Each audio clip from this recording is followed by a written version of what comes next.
Gracias. Reciban cordial y atento saludo en nombre del Servicio Nacional de Aprendizaje SENA.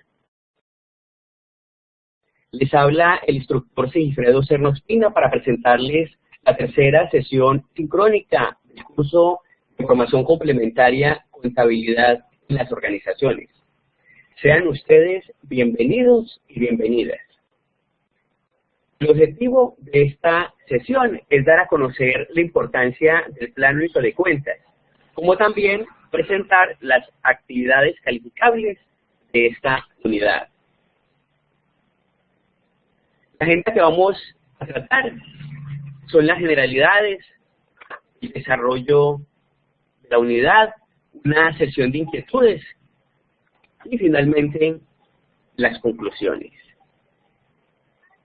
El Plan Único de Cuentas es un instrumento concebido para armonizar y unificar el sistema contable de los principales sectores de la economía colombiana. Los planes únicos de cuenta buscan mejorar la calidad, la transparencia y la comparabilidad de la información contable y generar múltiples beneficios para sus usuarios. El plan ha sido obligatorio desde el año de 1995 para todas las personas naturales jurídicas obligadas a llevar contabilidad, en conformidad con lo previsto en el Código de Comercio. El Plan Único de Cuentas plasma a un solo criterio y una sola codificación la contabilidad de cada actividad económica. Consta de un catálogo de cuentas y la descripción dinámica de las mismas para el registro contable de las transacciones del ente económico. En materia de registro contable en libros de presentación de estados financieros, la legislación establece que los libros deben llevarse según el Plan Único de Cuentas y que los estados financieros básicos seguirán las denominaciones indicadas en su catálogo. Esto según el decreto reglamentario 2650 del año 93. Contenido. El catálogo de cuentas contendrá la relación ordenada y clasificada de las clases, los grupos, las cuentas y subcuentas de los activos, los pasivos, el patrimonio, los ingresos, los gastos, los costos de ventas, los costos de operación y las cuentas de orden, identificadas con un código numérico y su respectiva denominación.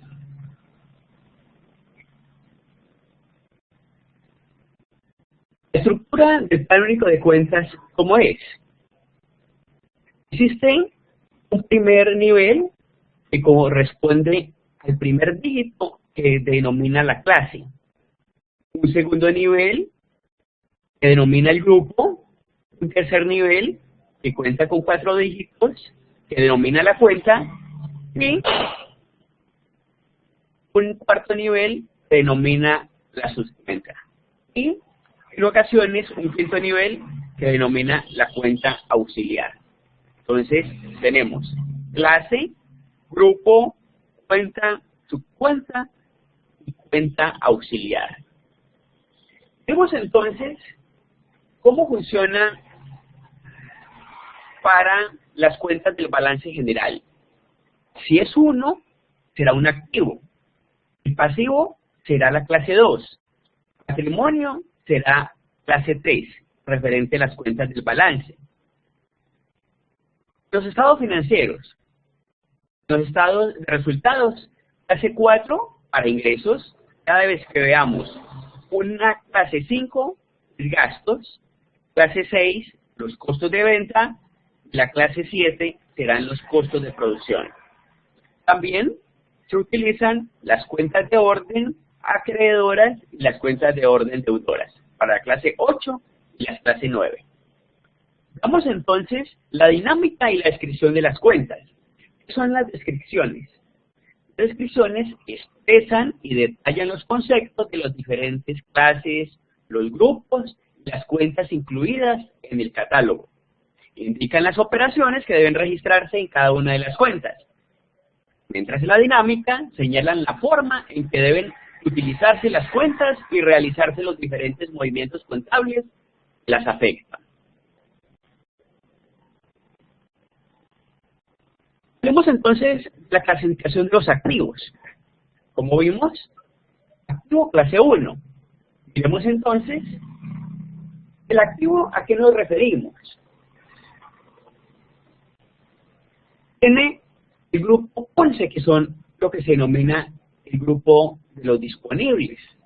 ¿A qué se le llama disponible? Comprende las cuentas que registran los recursos de liquidez inmediata, total o parcial con que cuenta la empresa y que puede utilizarse para fines generales o específicos. Dentro de esta cuenta podrían mencionarse la caja, los depósitos en bancos y otras entidades financieras, las remesas en tránsito, las cuentas de ahorro y las cuentas corrientes. Entran el grupo 11, que es los disponibles. También están en el grupo 12 lo que se denominan las inversiones.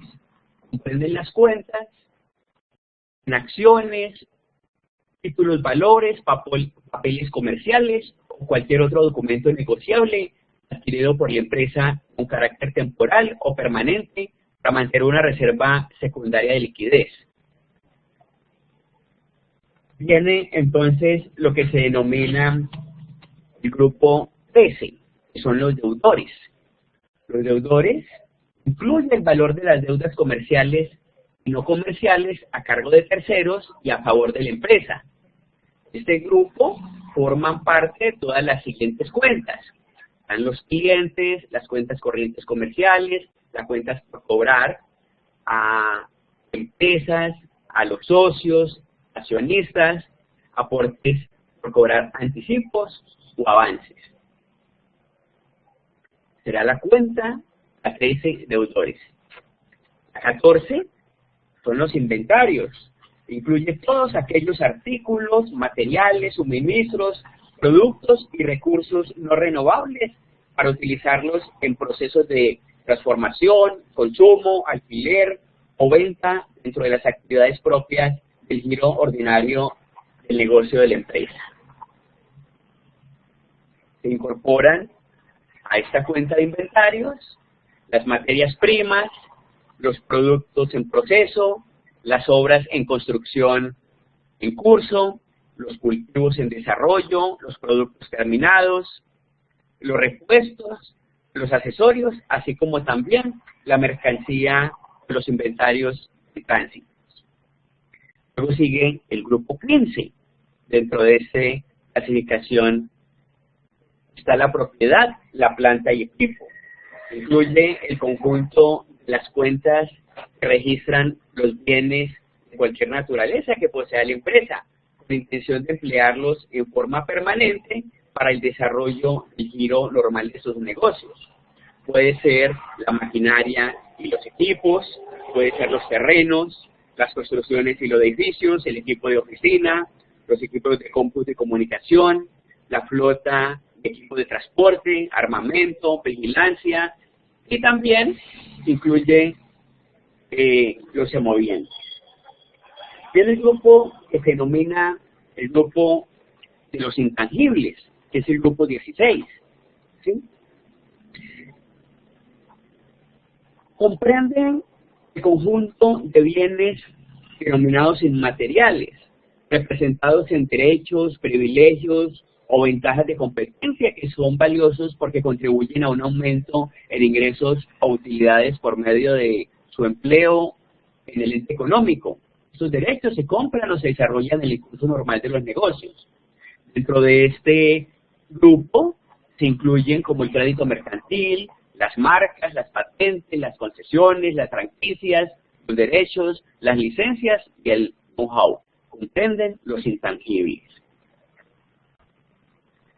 Viene luego el grupo 17, que son los diferidos. Es el conjunto de cuentas representadas en el valor de los gastos pagados por anticipado, en el que incurre la empresa en el desarrollo de su actividad. Comprende gastos pagados por anticipado, como intereses, las primas de seguro, los arrendamientos pagados por anticipado, los contratos de mantenimiento, los honorarios, las comisiones, ¿sí? Serían los diferidos. Los otros activos corresponden al grupo 18. Comprende aquellos bienes para los cuales no se mantiene una cuenta individual y no es posible clasificarlos dentro de las cuentas del activo claramente definidas del presente plan, como pueden ser antigüedades, pinturas, objetos de arte. Las valorizaciones, el grupo 19, comprende la utilidad potencial, medida como la diferencia entre el costo en libros, las inversiones y el valor intrínseco o el de la cotización en bolsa. En estas valorizaciones comprende aquellos bienes para los cuales no se mantiene una cuenta individual. Esas son las cuentas del grupo de la clase 1. Todo lo que sea 1, entonces comprende estas cuentas. Vemos entonces las cuentas que dice el pasivo. En clases anteriores habíamos definido el pasivo como el conjunto de cuentas que representan las obligaciones contraídas por la empresa en el desarrollo del giro ordinario de sus actividades. Son pagaderas en dinero, bienes o servicios. Incluye las obligaciones financieras, los proveedores, las cuentas por pagar, los impuestos, los gravámenes y las tasas, las obligaciones laborales y otros pasivos. Vemos entonces cada uno de esos grupos. El grupo 21 son las obligaciones denominadas financieras. Incluye el valor de las obligaciones contraídas por la empresa mediante la obtención de recursos provenientes de establecimientos de crédito o instituciones financieras. Están también los proveedores. Incluye el valor de las obligaciones a cargo de la empresa por concepto de adquisición de bienes o servicios para la fabricación o comercialización de los productos para la venta. Las obligaciones con proveedores representadas en moneda extranjera o un pacto de reajuste debe hacerse de acuerdo a las disposiciones legales vigentes. El grupo 23 son las cuentas por pagar, comprende las obligaciones contraídas a favor de terceros por concepto diferentes a las obligaciones financieras a los proveedores, ¿sí? Por ejemplo, las cuentas con acreedores oficiales serían de pronto estas cuentas por pagar, o también cuentas o deudas con accionistas o socios.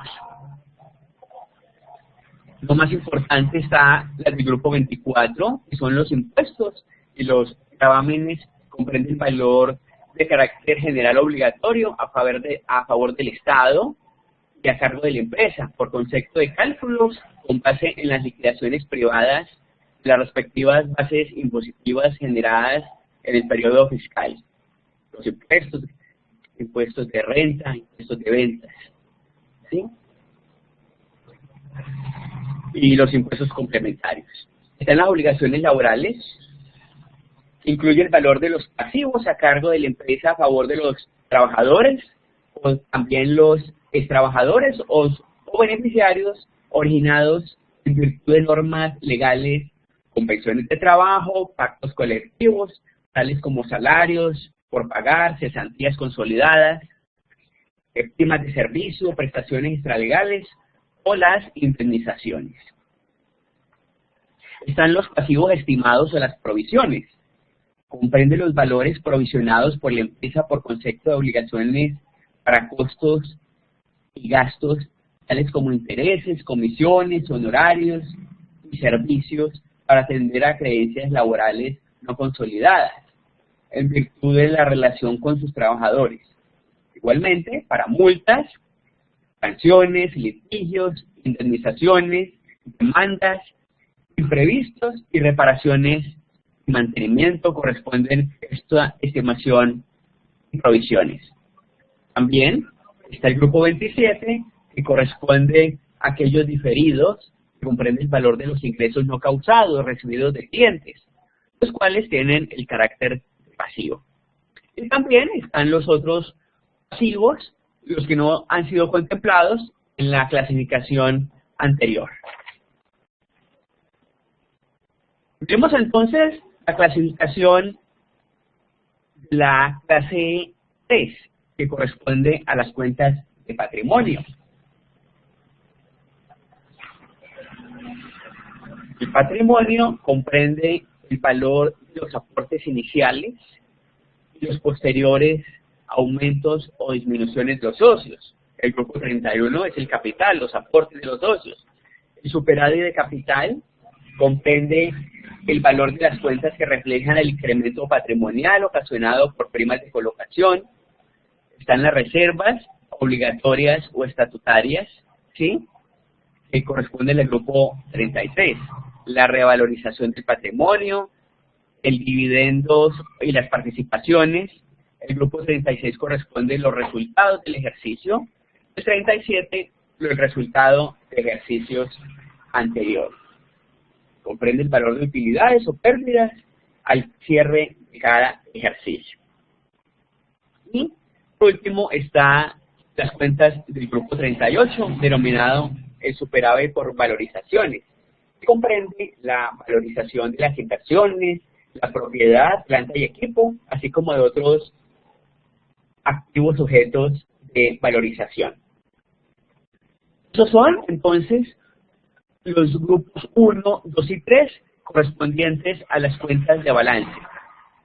Pasemos entonces a la clasificación de las cuentas de ingresos que corresponde al grupo 41, que son los ingresos operacionales.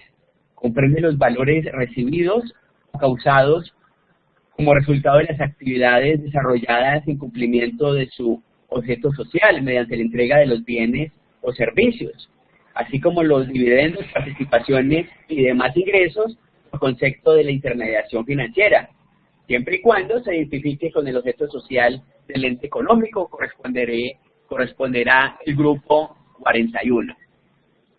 El grupo 42 son los ingresos no operacionales, aquellos que recibe la empresa, pero no corresponden a la actividad propia de la empresa, ¿sí? Corresponden ingresos provenientes de transacciones diferentes al objeto social o giro normal de los negocios.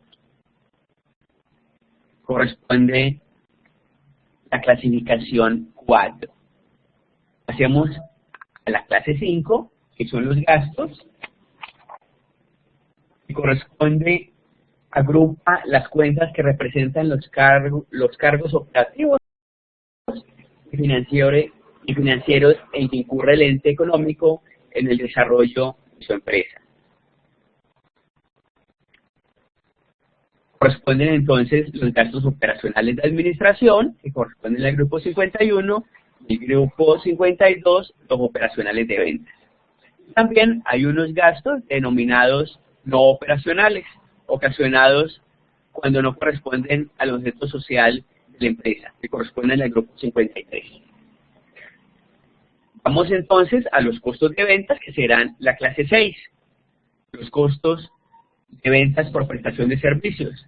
Y, finalmente, el grupo 7, que son los costos de producción u operación, que agrupa las cuentas, representan la acumulación de los costos directos e indirectos necesarios para la elaboración de los productos y la prestación de servicios. Entonces tenemos las cuentas de la 4 a la 7. Vamos a mirar entonces, estimados aprendices, algunos ejemplos para entrar en contexto. Tenemos, se abre una cuenta de ahorros en un banco. Miremos entonces, como es un activo, será clase 1. Será disponible el grupo 11 y la cuenta será la 1120, que será ahorros. La 20 es ahorros. Entonces será, así quedará clasificado. Un segundo ejemplo, compra acciones de la empresa Condorito. Las compra de acciones pertenece a la clase es un activo, corresponde a la clase 1. El grupo 12 son inversiones, 0,5 acciones. Un tercer ejemplo, se concede crédito a un cliente por venta de mercancía.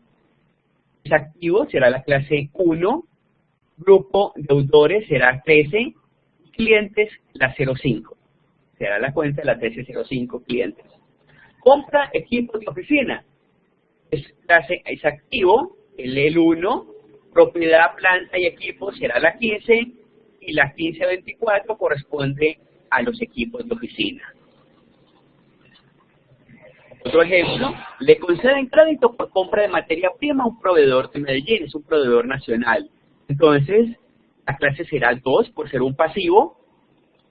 Grupo será 22 por ser proveedores y 2205 proveedores nacionales. Se hace una reserva de utilidades. Las reservas pertenecen a la clase 3, será patrimonio, la 33 reservas y será finalmente la 3305 las reservas obligatorias. Otro ejemplo, ya con cuentas de resultado, se vende mercancía. Recordemos que los ingresos corresponden a la clase 4.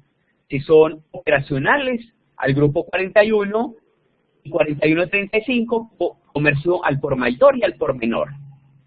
Tenemos aquí un gasto, tenemos otro ingreso, ingresos por arrendamiento de local. Recordemos que la función de la empresa no es arrendar locales, entonces será un ingreso no operacional, 4 ingreso no operacional 42 y arrendamientos 4220. Otro ejemplo, haga servicios públicos de local donde funciona la empresa. La clase será la 5, el grupo 51 es operacional y servicios la 5135. Paga sueldos a un vendedor, será clase 5, por ser gasto, 52 por ser operacionales de ventas, y la 5201 sueldos. Pasemos entonces a presentar las actividades para esta actividad número 3.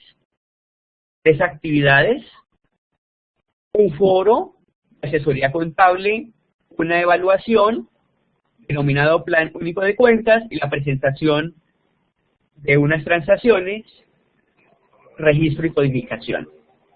Veámoslas cada una de ellas. Foro. Los productos de la microempresa de Juan tienen gran aceptación en el mercado, situación que le genera buenos ingresos diarios. Sin embargo, Juan no cuenta con ningún sistema que le permita tener registro de los movimientos contables de su microempresa. Si usted, estimado aprendiz, si fuera el asesor de Juan, ¿qué le aconsejaría para que pueda distribuir, invertir y ampliar su negocio? ¿Considera importante contar con un sistema contable? Entonces, hay que participar en este foro, como lo hemos estado haciendo, con base a la rúbrica TIGRE, un título diciente. Cuando hagan sus participaciones, denle un título a su participación, la I que tenga hilación, o sea, que tenga esa coherencia, que genere discusión, que esté bien redactado, ojo con la ortografía, y enriquezca la discusión. Como siempre, se debe hacer su participación y al menos responderle a los compañeros sus participaciones. Viene luego, entonces, una evaluación con una serie de preguntas que vamos a resolver de una vez. Esa es la primera pregunta.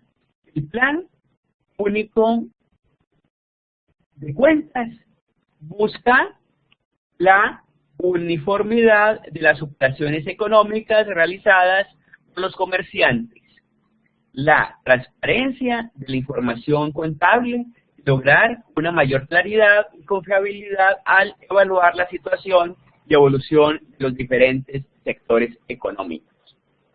Recuerden que para presentar la evaluación es necesario haber leído el documento de apoyo que está en los recursos. Pasemos a la segunda pregunta. Dice, una selección múltiple. Seleccione los elementos que estructuran el plan único de cuentas. Como lo vimos al inicio, son el catálogo de cuentas, las descripciones y las descripciones y las dinámicas. Catálogos y dinámicas. Pregunta número 3.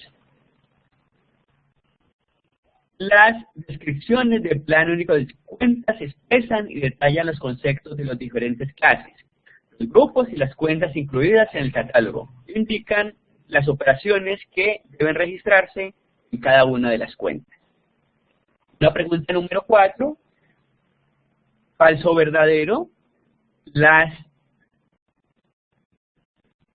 Cuarto, anualmente el ente económico debe ajustar el código de sus egresos de acuerdo con el sistema integral de ajustes por inflación mensual, de conformidad con lo previsto en las disposiciones legales vigentes.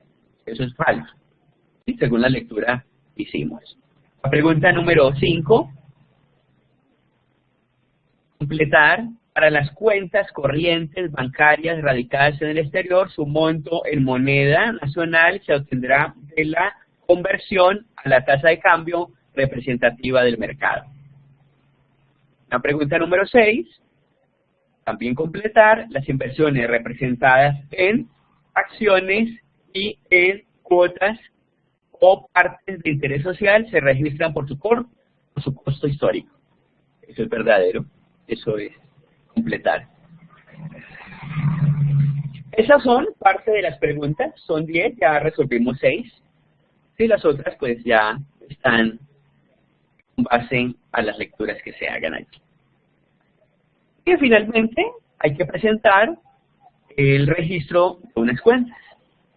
En el día se vende 1.600.000, este dinero es pagado en efectivo. Entonces hacemos la debida modificación, caja 1105, 110505, caja general, y ingresos sería la 4335, aquí está, listo. 1105, 2.080.000 y ingresos por 2.080.000. Tenemos la clasificación de ese primer registro. Un segundo dice, debido a su posicionamiento en el mercado y para la ampliación de la empresa, realiza un crédito al Banco Gana Colombia, por 2 millones de pesos, los cuales fueron depositados en el banco. Entonces, bancos, la 1110, bancos nacionales, la 110505 por 2 millones de pesos y pagaré por la 110510. Pagaré cuentas del pasivo. La tercera cuenta dice, la cuenta bancaria de la empresa se gira un cheque para pagar insumos por un valor de 200.000 pesos. El proveedor de insumos de Colombia.